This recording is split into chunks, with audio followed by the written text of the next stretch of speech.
So the local handset makers, they came with a bang and garnered a huge market share. But now as the market is moving forward technologically, how fast can you move it from, volumes against value of feature-rich phones? So, as I was talking a while back, it's all about what is the cumulative experience we are going to bring to the consumer. I think the ASPs or the cost of the device is going to be driven by the experience we can offer on the device. The market or the industry as such plays it out between a smartphone and a feature phone. But we also believe there's a new segment which is evolving, which is like a feature smartphone. So it's like you providing an experience which is very akin to the smartphone, but at the pricing of the feature phone. So it's I relate our telecom industry a lot to the automobile. So this goes back to the ideology of designing the Tata Nano car, which is the features like a Mercedes-Benz, but the price of Maruti 800. So I think that segment is also going to evolve. So people or the brands who can really take leverage of their brand value and present that segment to the consumer are the brands who will be able to grow their ASPs. So linking your company to the automobile sector, good that you mentioned. So if we call you a Maruti, a homegrown brand for mobile handsets, what will it take for a Maruti of mobile handsets to manufacture sedans of smartphones? So we've already begun onto that. We've had a hugely successful launch of our model Ninja, wherein we burnt in an application called Aisha, which was an artificial intelligence application, well adopted by the consumers. The consumers have started looking forward to the smartphone rollout of Micromax. I believe this is a euphoria which is very similar to the way we launched or presented QWERTY handsets in India, where we repositioned the QWERTY from being a business phone to actually a chat phone. So if we are able to do the exactly similar thing on the smartphone and bring it available to the masses, I think that's what India needs, and that's what we are striving to do. Okay. And you just recently raised some 10 million. Last year you raised it. So what has that money been deployed for? That's majorly for R&D initiatives and the initiatives on the VAS and the application ecosystem, because as I was telling, the core focus is on presenting an experience. So it's got to move beyond the hardware, it's got to move beyond the operating system. It's about a total presentation of an experience. So when do you think you'll be requiring money again, or would you be raising a PE round before an IPO, or we'll see an IPO? Pretty uncertain industry. The requirements are very uncertain. As we talk, we do not have any intentions, but nothing can be ruled out. So when should we expect Micromax to file for an IPO again? Let's see another technology change happening in India. Okay. So is there in the Indian market, like after Micromax, a lot of small, mobile lava, carbon, a lot of companies have come, local handset makers. So what do you think, is still there is space for local, even smallest of players to survive, or the Indian mobile handset market is ripe for consolidation?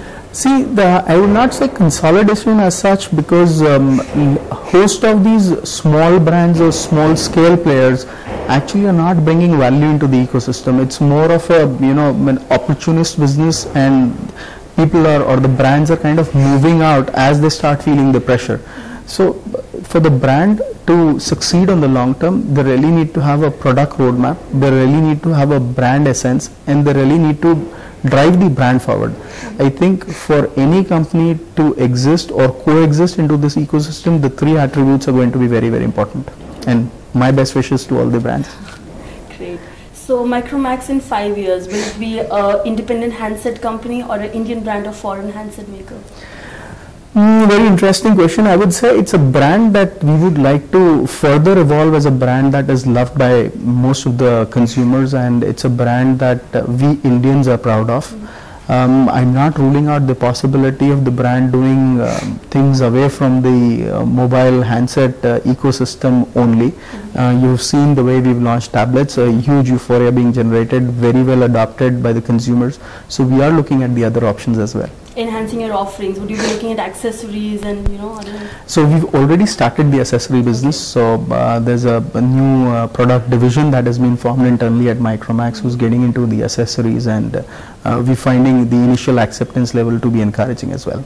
Let's talk about revenue. 2010-11 you had a revenue of 500 million. and your profit of 200 crore. Yeah. So what were the figures for last year? And last year the numbers are yet to get audited, and since we've had IPO being filed in the recent past, I would not like to really give out the numbers in the public domain without the audit coming in.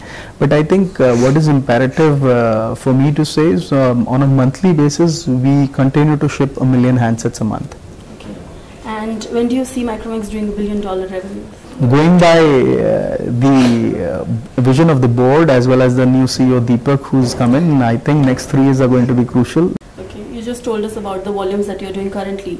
So when, and any timelines or target to go to number 2 position from number 3? The number game is very confusing right now. There's a lot of debate among the so-called number 1 or number 2, and every day you see the media reports citing different region, the number 1 being toppled by number 2.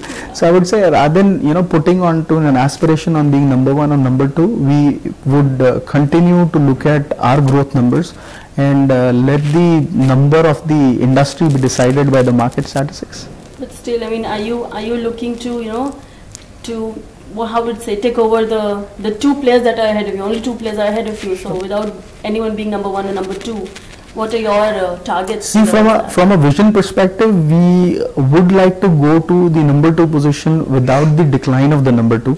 We would not like to become number 2 just because, let's say, the current number 2 or number 1 has declined in their numbers.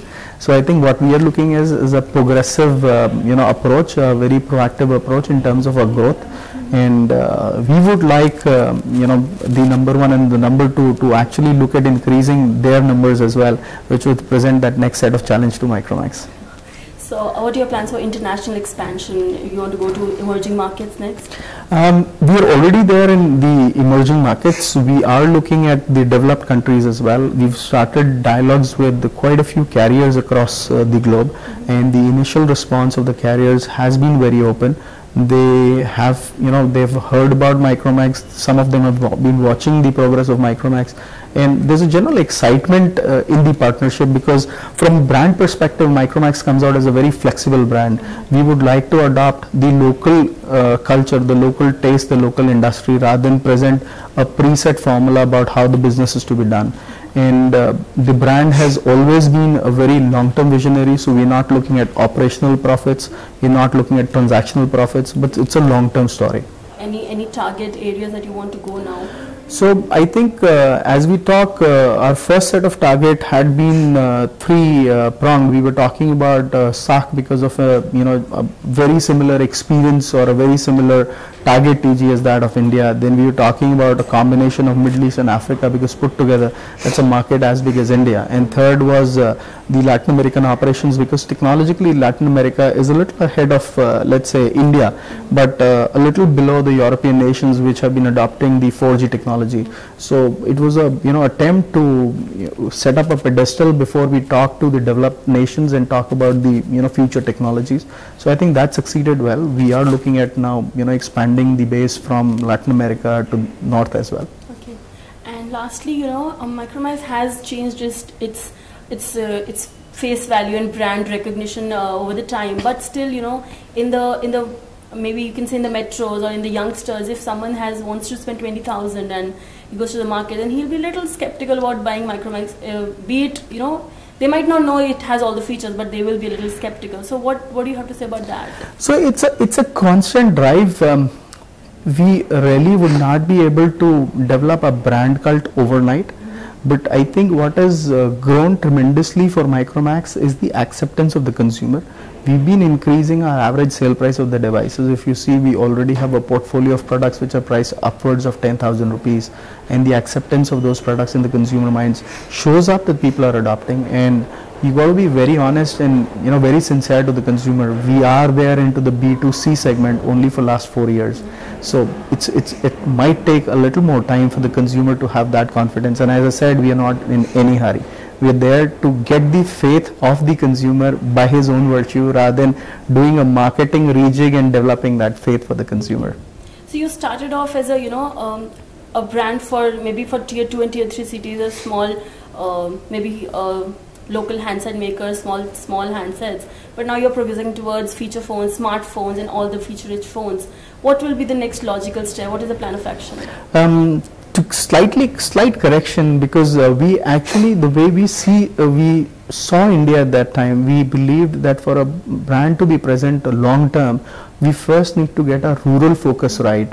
Probably, developing or distributing the brand in the urban area was far more easier job because of the way the geographies were presented.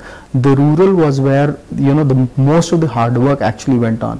And we thought, being a young brand, we would first evolve ourselves in the rural area, which will give us a long-term presence in the country. I think the dividends of which are getting paid right now, because as different brands are, shutting shops now, feeling the severe heat of the competition, Micromax is continuing to grow. So I think from the same fundamental, keeping our basics right, we would like to present the next set of growth, and you should see some very keen and interesting new devices coming in from Micromax now. Okay.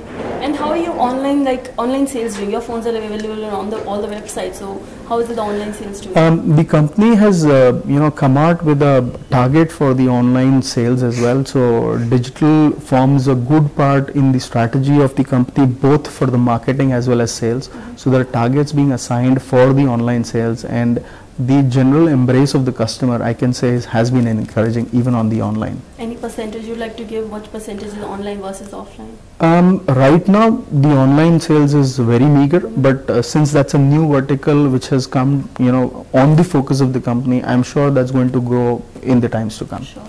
Great. Thanks for talking to us. Thank you. Thanks a lot. Thank you.